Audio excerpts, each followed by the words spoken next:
the last year, everyone's been watching the same show. And I'm not talking about Game of Thrones, but a horrifying, real-life drama that's proved too fascinating to turn off. It's a show produced by murderers and shared around the world via the internet. Their names have become familiar. James Foley, Stephen Sotloff, David Haynes, Alan Henning, Peter Kassig, Haruna Yukawa, Kenji Gotoyogu. Their beheadings by the Islamic State were barbaric. But if we think they were archaic from a remote, obscure age, then we're wrong. They were uniquely modern, because the murderers acted knowing well that millions of people would tune in to watch. The headlines called them savages and barbarians because the image of one man overpowering another, killing him with a knife to the throat, conforms to our idea of ancient primitive practices, the polar opposite of our urban, civilized ways. We don't do things like that. But that's the irony. We think a beheading is nothing to do with us, even as we click on the screen to watch. But it is to do with us. The Islamic State beheadings are not ancient or remote. They're a global 21st century event. A 21st century event that takes place in our living rooms, at our desks, on our computer screens. They're entirely dependent on the power of technology to connect us. And whether we like it or not, everyone who watches is a part of the show. And lots of people watch. We don't know exactly how many, it's difficult to calculate. But a poll taken in the UK, for example, in August 2014, found that, or estimated that 1.2 million people had watched the beheading of James Foley in the few days after it was released. And that's just the first few days, and just Britain. A similar poll taken in the United States in November 2014 found that 9% of those surveyed had watched beheading videos, and a further 23% had watched the videos but had stopped just before the death was shown. 9% may be a small minority of all the people who could watch, but it's still a very large crowd. And of course, that crowd is growing all the time, because every week, every month, more people will keep downloading and keep watching. If we go back 11 years, before sites like YouTube and Facebook were born, it was a similar story. When innocent civilians like Daniel Pearl, Nick Berg, Paul Johnson were beheaded, those videos were shown during the Iraq War. Nick Berg's beheading quickly became one of the most searched for items on the internet. Within a day, it was the top search term across search engines like Google, Lycos, Yahoo. In the week after Nick Berg's beheading, these were the top 10 search terms in the United States. The Berg beheading video remained the most popular search term for a week, and it was the second most popular search term for the whole month of May, runner-up only to American Idol. The Al-Qaeda-linked website that first showed Nick Berg's beheading had to close down within a couple of days due to overwhelming traffic to the site. One Dutch website owner said that his daily viewing figures rose from 300,000 to 750,000 every time a beheading in Iraq was shown. He told reporters 18 months later that it had been downloaded many millions of times, and that's just one website. A similar pattern was seen again and again when videos of beheadings were released during the Iraq War. Social media sites have made these images more accessible than ever before, But if we take another step back in history, we'll see that it was the camera that first created a new kind of crowd in our history of beheadings as public spectacle. As soon as the camera appeared on the scene a full lifetime ago on the 17th of June 1939, it had an immediate and unequivocal effect. That day, the first film of a public beheading was created in France. It was the execution, the guillotining, of a German serial killer, Eugene Weidmann, outside the prison Saint-Pierre in Versailles. Weidmann was due to be executed at the crack of dawn, as was customary at the time, but his executioner was new to the job, and he'd underestimated how long it would take him to prepare. So Weidmann was executed at 4:30 in the morning, by which time, on a June morning, there was enough light to take photographs. And a spectator in the crowd filmed the event unbeknownst to the authorities. Several still photographs were taken as well, and you can still watch the film online today and look at the photographs. The crowd on the day of Weidmann's execution was called unruly and disgusting by the press, but that was nothing compared to the untold thousands of people who could now study the action over and over again, freeze-framed in every detail. The camera may have made these scenes more accessible than ever before, but it's not just about the camera. If we take a bigger leap back in history, we'll see that for as long as there have been public judicial executions and beheadings, there have been the crowds to see them. In London, as late as the early 19th century, there might be 4,000 or 5,000 people to see a standard hanging. There could be 40,000 or 50,000 to see a famous criminal killed. And a beheading, which was a rare event in England at the time, attracted even more. In May 1820, 5 men known as the Cato Street conspirators were executed in London for plotting to assassinate members of the British government. They were hung and then decapitated.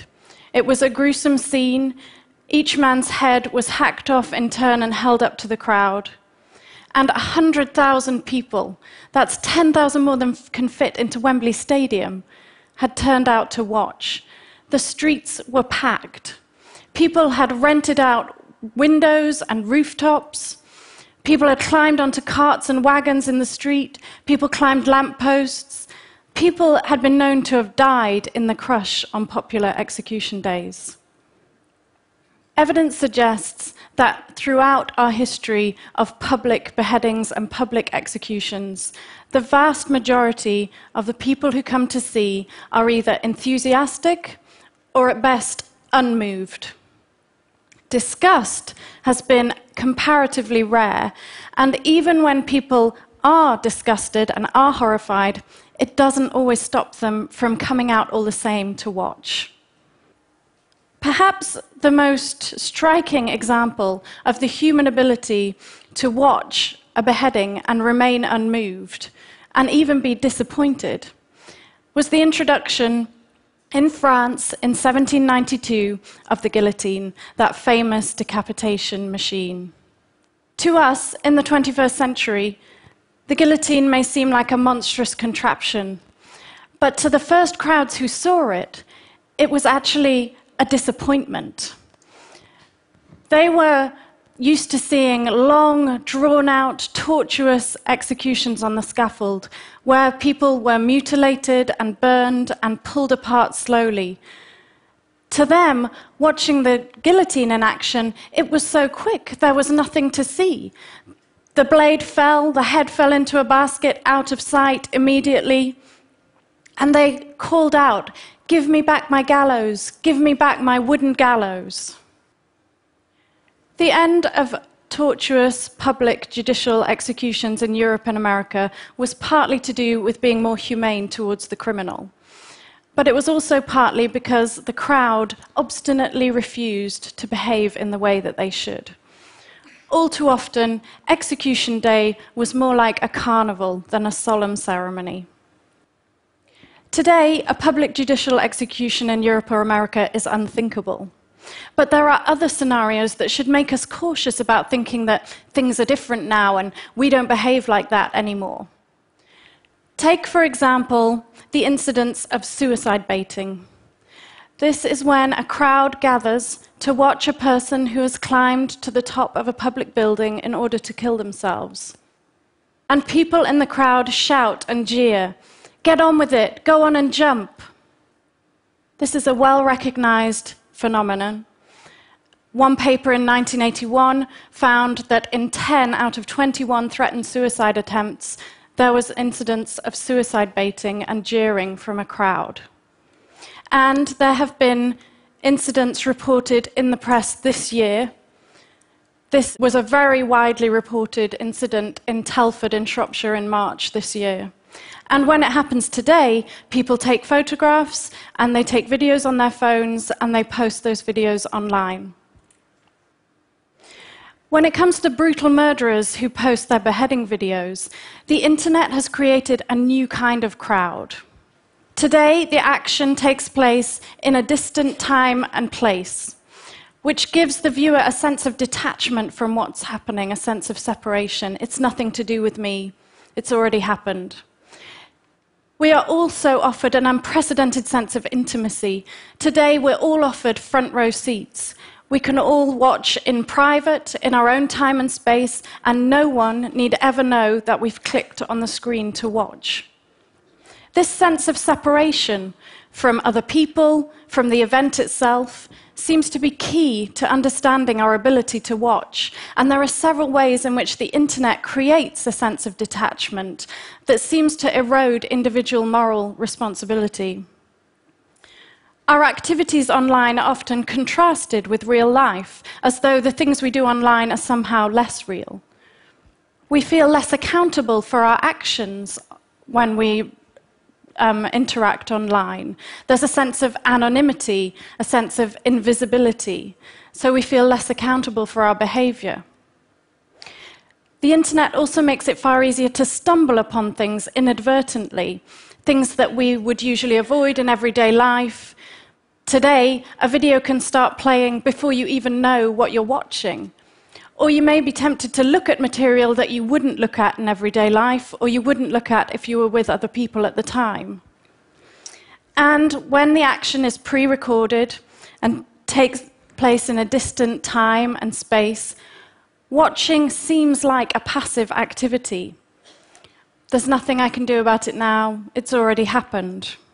All these things make it easier as an internet user for us to give in to our sense of curiosity about death, to push our personal boundaries, to test our sense of shock, to explore our sense of shock. But we're not passive when we watch. On the contrary, we're fulfilling the murderer's desire to be seen. When the victim of a decapitation is bound and defenseless, he or she essentially becomes a pawn in their killer's show. Unlike a trophy head that's taken in battle, that represents the luck and skill it takes to win a fight.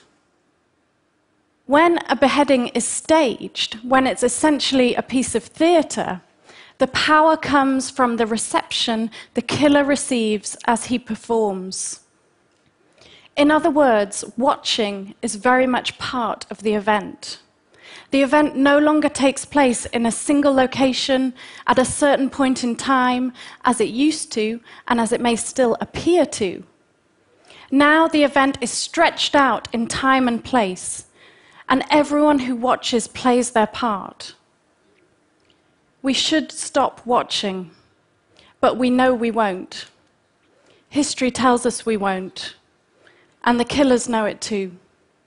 Thank you.